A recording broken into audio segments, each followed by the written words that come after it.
Hello दोस्तों, मैं Tiwari sir आपके चैनल तिवारी सर बायो वाला में आप सभी लोगों का स्वागत करता हूं। तो बच्चों, आज हम लोग बोर्ड परीक्षा में आने वाले एक महत्वपूर्ण प्रश्न पर चर्चा करेंगे। तो जैसा कि आप जानते हैं, आपके पेपर में एक प्रश्न आता है संक्षिप्त टिप्पणी लिखने के लिए। तो इसके अंतर्गत कौन कौन से प्रश्न आ सकते हैं, कौन कौन से हेडिंग आ सकते हैं, आज हम लोग बच्चों उस पर बात करेंगे।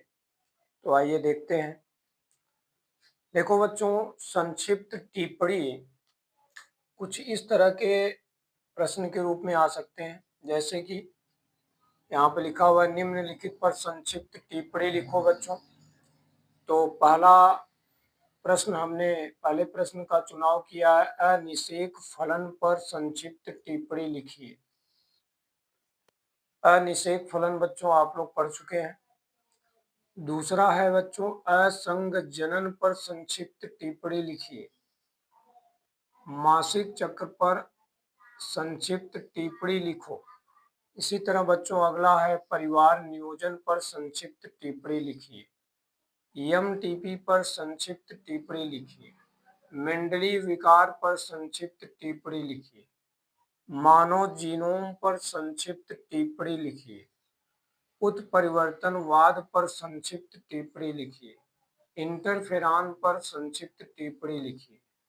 इसी प्रकार बच्चों है प्रतिरक्षा तंत्र पर संक्षिप्त टिप्पणी लिखो। मलेरिया परजीवी के जीवन चक्र के बारे में संक्षिप्त टिप्पणी लिखो।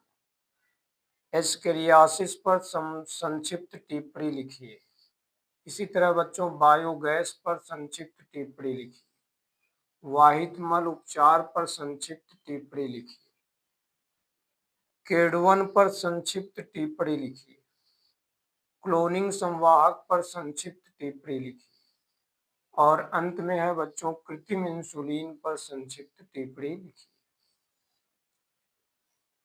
तो बच्चों इन सभी प्रश्नों को यदि आपने देखा तो आपको याद आ रहा होगा, ये सभी प्रश्न आपने पढ़ा है। बस डिफरेंस इतना है कि ये संक्षिप्त टिप्पणी के रूप में आपसे प्रश्न करेगा, तो कम से कम आपको इन पर आधारित आधे से एक पेज में उत्तर आपको लिखना होता है। और यहाँ पर जितने भी शब्द आपके सामने आए हैं सबके बारे में आपको पढ़ाया गया है। तो प्लीज़ आप जो है पढ़ाए गए जो जानकारी दी गई है उनके माध्यम से इन सभी संक्षिप्त टिप्पणियों की तैयारी कर लो। ये आपके बोर्ड परीक्षा में इस बार संभावित हैं, आ सकते हैं। ठीक है बच्चों, तो इसी प्रकार आप अपने चैनल के साथ बने रहिए और आगे के जो भी महत्वपूर्ण प्रश्न हैं उसको लेकर मैं आता रहूँगा। धन्यवाद।